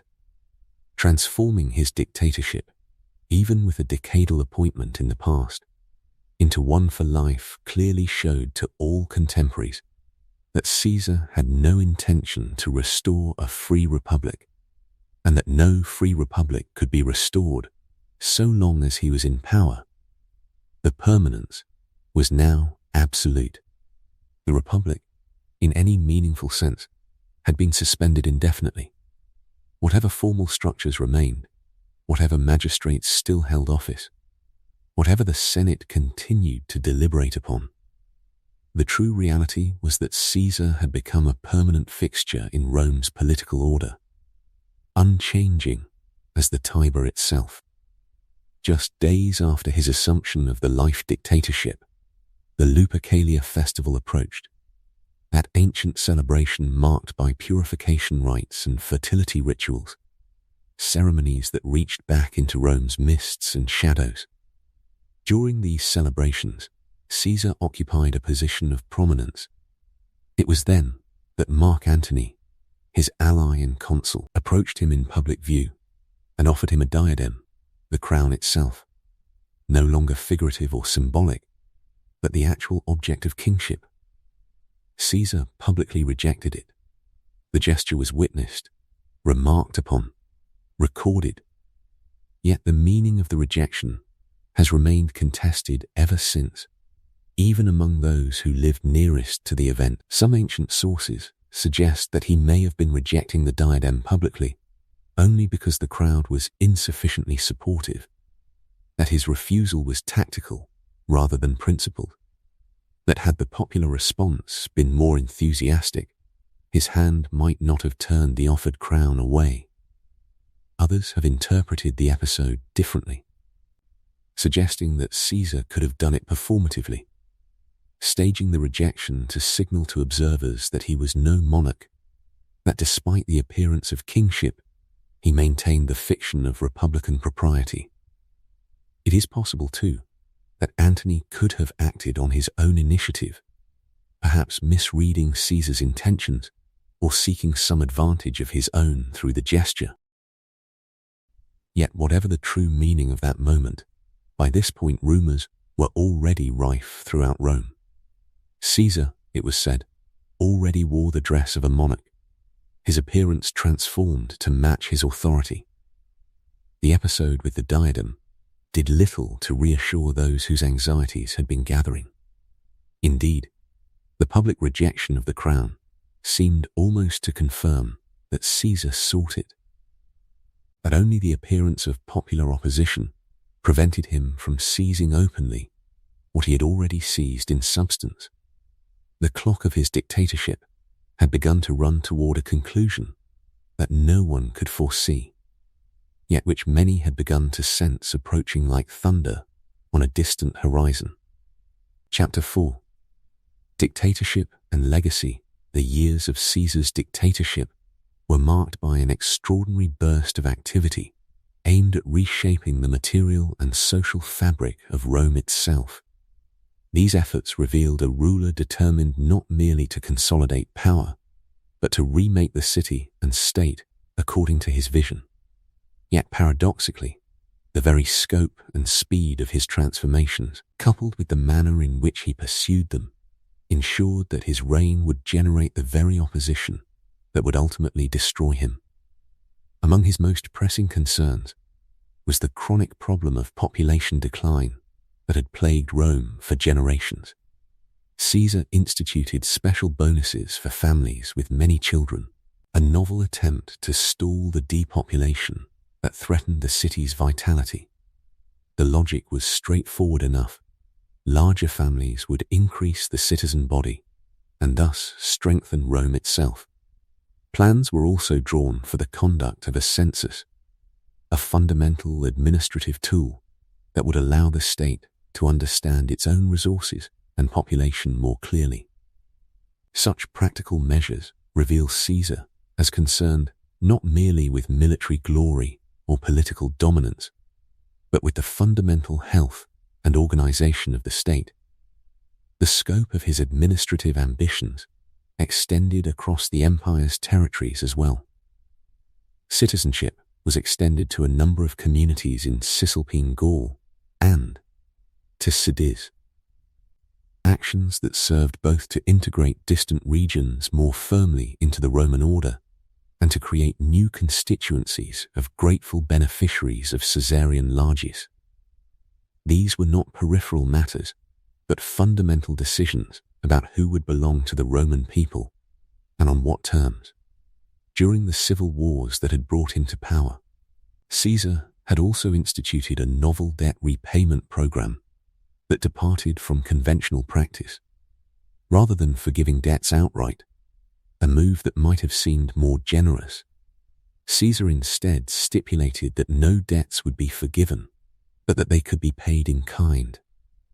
That is, through goods and services, rather than cash. This approach was pragmatic, designed to address the desperate circumstances of debtors, without creating the appearance of wholesale cancellation that might have undermined confidence in financial obligation itself. He also remitted rents up to a certain amount and through games distributing food, measures that provided relief to the urban poor, while demonstrating his beneficence and power to reward the masses. The question of how to treat his enemies from the civil war was one that Caesar faced with a policy notably different from that of his predecessor Sulla, whose dictatorship was remembered for its ferocity and vengefulness. Many of Caesar's enemies during the conflict were pardoned, and Caesar's clemency was exalted in his propaganda and in the temple works that celebrated his achievements. This clemency was calculated, designed to cultivate gratitude among the pardoned, and to draw a sharp contrast between himself and the vengeful dictatorship of Sulla. If Sulla had ruled through terror, Caesar wished to rule through a combination of fear and the grateful affection of those whose lives he had spared. The building programs that Caesar had started prior to his expedition to Spain continued with renewed vigor during his dictatorship. The construction of the Forum of Caesar proceeded, along with the Temple of Venus Genetrix located within it. These were not mere vanity projects, but statements about the order and majesty of the Roman state, buildings that would endure long after Caesar himself had passed from the world. Other public works were also planned with an ambition that matched his military achievements. An expansion of Ostia's port was undertaken, improving the crucial connection between Rome and the Mediterranean. A canal through the Corinthian Isthmus was also envisioned. A project of such scale and audacity that it hints at the grandeur of Caesar's conception of what was possible through the concentrated exercise of power. Yet this very busyness with work, this intense engagement with grand projects, came at a cost. The heavy-handedness with which Caesar ignored the Senate, the magistrates, and those who came to visit him increasingly alienated many in Rome. The Senate, that ancient body which represented the republican tradition and the interests of the aristocracy, found itself marginalized in decision-making. Those who came seeking audience or redress found themselves neglected or dismissed. This was not the behavior of a man governing in partnership with the traditional organs of power, but rather of one who had moved decisively beyond them. Where Caesar had once needed to maintain at least the fiction of respect for republican institutions, his secure position now allowed him to abandon even that pretense with increasing frequency. Among the measures Caesar took regarding civic associations was the abolition of the collegia, those civic associations that had been restored by Clodius in 58 BC. These organizations had represented important centers of community life and social organization among the urban population. Their suppression reflected Caesar's determination to control all instruments of social power and to eliminate potential sources of opposition or autonomous action. The collegia, with their capacity to mobilize members and their traditional claim to represent popular interests, represented exactly the sort of countervailing power that a dictator seeking absolute control would naturally wish to eliminate. Caesar's approach to rewarding his supporters revealed another aspect of his rule that caused offense and resentment. He allowed his subordinates illegal triumphal processions, honors that should have required Senate approval and traditional justification. He resigned the consulship so that allies could take it up for the rest of the year, a gesture that appeared magnanimous, but actually ensured that those positions were held by his faithful followers rather than by independent or opposed figures. On the last day of 45 BC, when one of the succeeding consuls died, Caesar had an ally elected as replacement for a single day. This single-day consulship was a particularly transparent exercise of arbitrary power, the reduction of the consulship, Rome's highest office, to a purely nominal honor to be granted or withheld at Caesar's pleasure. Corruption on the part of his partisans was overlooked to ensure their continued support, a pragmatic but ultimately corrosive approach to governance.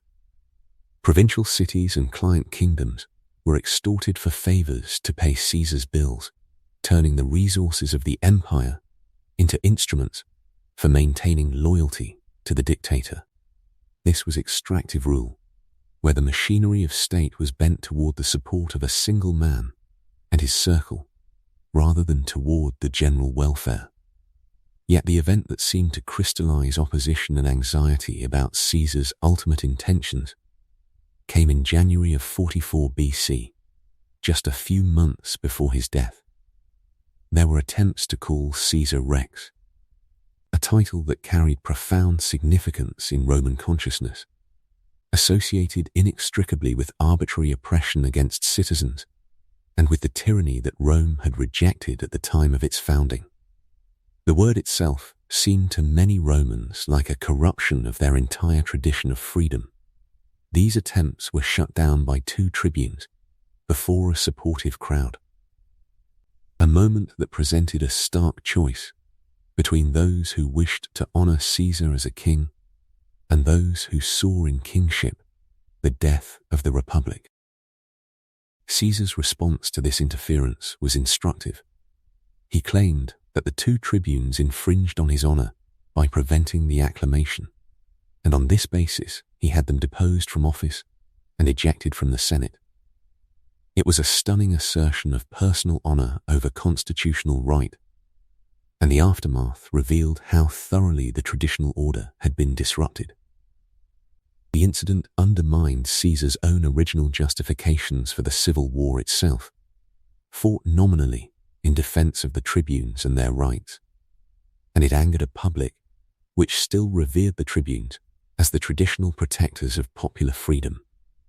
This was a miscalculation, revealing how far Caesar had traveled from the rhetoric that had sustained his political position. Shortly before the middle of February in 44 BC, Caesar assumed the dictatorship for life, putting an end to any lingering hopes that his powers would be merely temporary, a crisis measure to be laid down once stability was restored. Transforming his dictatorship, even had it been a temporary decadal appointment, into one for life, clearly showed to all contemporaries that Caesar had no intention to restore a free republic, and that no free republic could be restored so long as he held power. The logic was irresistible. A man unwilling to surrender power would never voluntarily restore the conditions that would limit or constrain him. The act was thus perceived not as a practical administrative decision, but as a confession of intent, a statement that Caesar meant to rule Rome until his death, and presumably beyond, through his chosen heir. Just days after his assumption of this life dictatorship, the incident with the diadem at the Lupercalia occurred, the moment that had seemed in its immediate aftermath to offer some reassurance to the anxious. Yet by the time Caesar publicly rejected the crown that Antony offered, the damage to his republican credentials had become irreversible. The rejection might have carried more weight had it come before the assumption of the life dictatorship, before the deposition of the tribunes, before the accumulation of so many other acts of arbitrary power. Coming when it did, after these other measures, the rejection seemed not to refute the impression of monarchy, but to confirm it, suggesting that Caesar sought the crown, but recognized that popular opinion was not yet sufficiently supportive to allow him to seize it openly.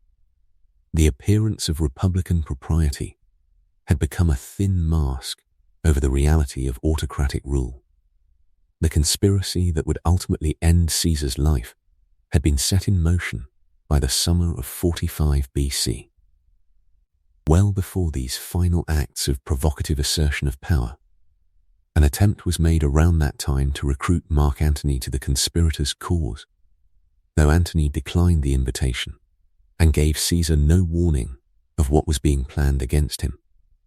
By February of 44 BC, barely weeks before Caesar's death, there were some 60 conspirators gathered in opposition to the dictator. It had become clear that the victorious Caesarian coalition that had triumphed in the civil war had broken apart into competing factions.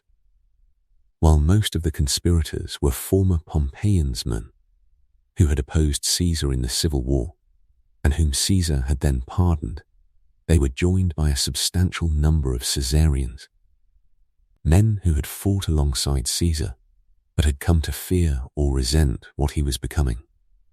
Among the leaders of the conspiracy were figures of considerable importance and standing. Gaius Trebonius, who had served as consul in 45 BC, was deeply involved, as was Decimus Brutus, who held the position of consul designate for 42 BC. Both of these men had joined Caesar during the war and had benefited from his victories. Yet both had come to believe that Caesar posed a greater danger to Rome than any external enemy.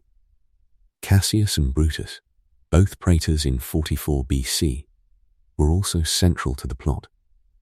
Cassius brought to the conspiracy his experience and connections, while Brutus brought something more, a symbolic weight that made him peculiarly fitted for the role of Caesar's assassin. Servius Sulpicius Galba, Lucius Minucius Basileus, Lucius Tullius Cimber, and Gaius Servilius Casca were among the other Caesarians involved in the conspiracy. These were not marginal figures or desperate men with nothing to lose, but established members of the political elite who felt themselves displaced and threatened by Caesar's consolidation of power. Many of the conspirators would have been natural candidates in the consular elections for the years 43 to 41 BC, elections that would have offered them opportunities to exercise high office and advance their careers.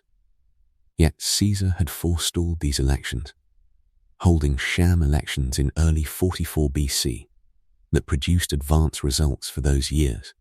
The positions had been allocated beforehand according to Caesar's wishes, not according to popular choice or senatorial approval.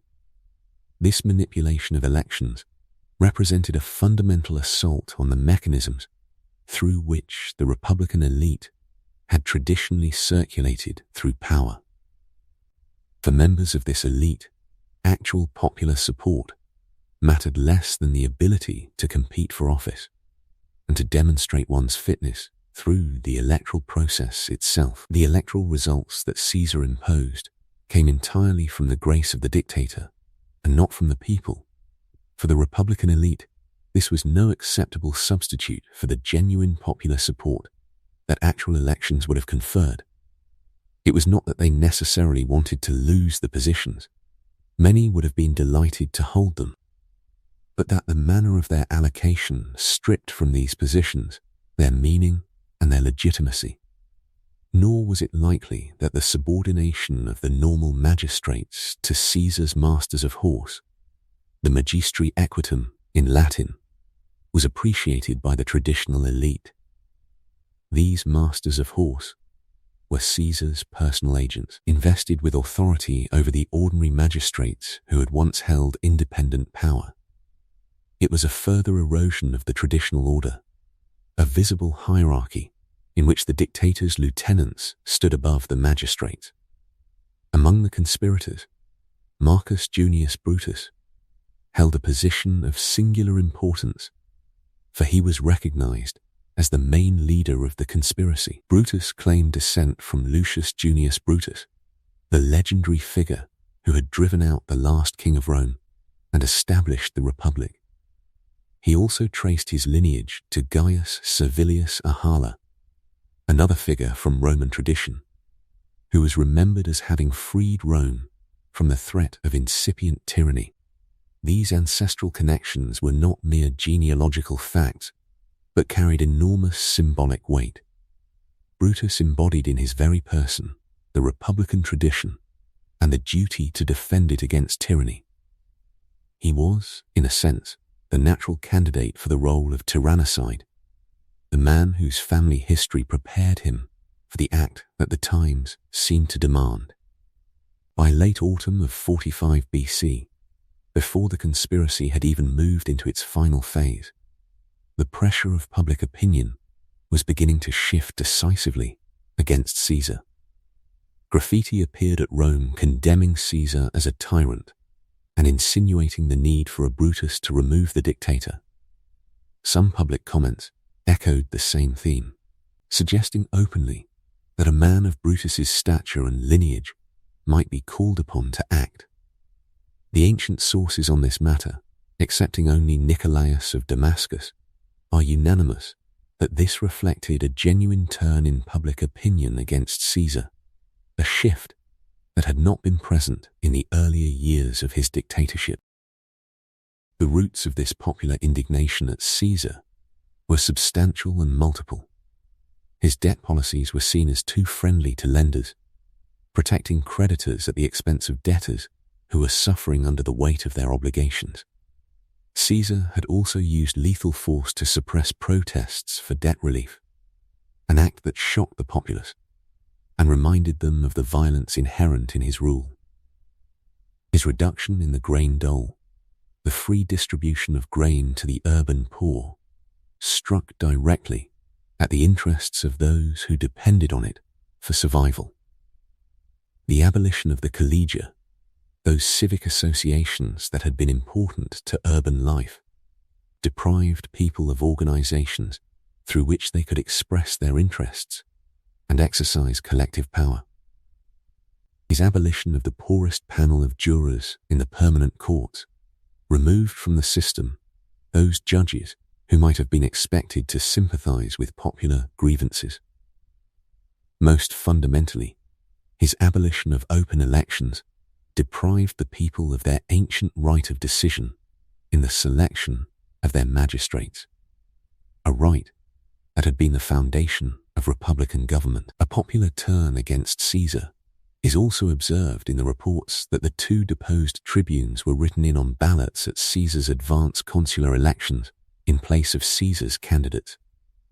This was an act of political protest, a symbolic attempt to restore to office the men whom Caesar had removed. That such a protest was even possible, that Roman citizens were willing to mark their ballots in this way, despite Caesar's complete control of the machinery of election, suggests a level of covert resistance that Caesar either did not detect or chose to ignore. Whether the Romans of this period thought they possessed a tradition of tyrannicide is a question that scholars have long debated and on which the evidence is uncertain. Cicero, the great orator and philosopher, wrote in his private correspondence as if the duty to kill tyrants was already well established, a principle taken for granted in political philosophy. Yet Cicero made no public speeches advancing this doctrine, and there is little evidence that the public at large accepted the logic of preventive tyrannicide or believed that they had a right or duty to kill a ruler whom they perceived as tyrannical. The idea might have circulated among the educated elite, but whether it had penetrated deeply into public consciousness is unclear. What is clearer is that the philosophical tradition of the Platonic Old Academy exercised an influence on Brutus and perhaps on other conspirators. This tradition placed emphasis on a duty to free the state from tyranny, a duty that transcended ordinary political considerations and stood as a higher moral imperative.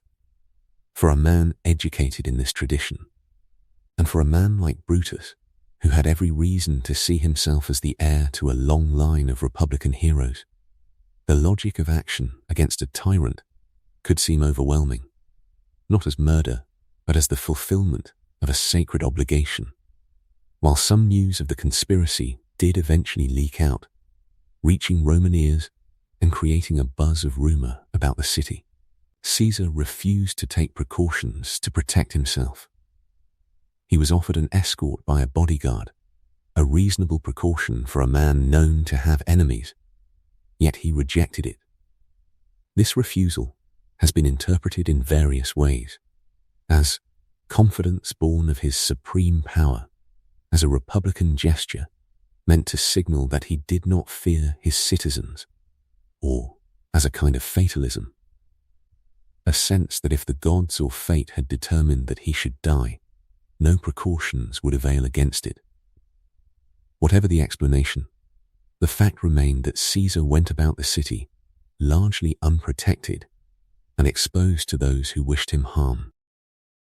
The conspirators had settled upon the 15th of March, the Ides of March, as the day on which they would strike.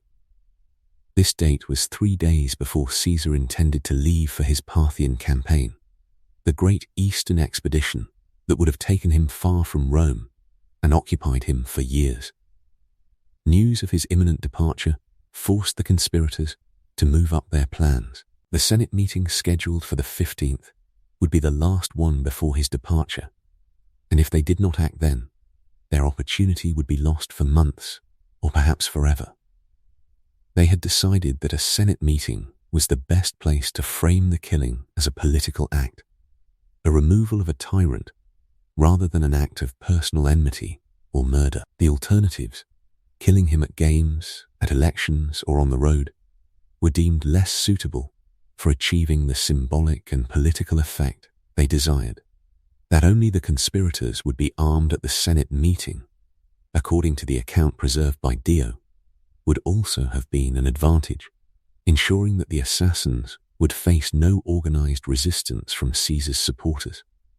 The day itself, the 15th of March, held symbolic importance as well, for it was the day on which consuls traditionally took office in the earlier periods of the Republic until the mid-2nd century BC.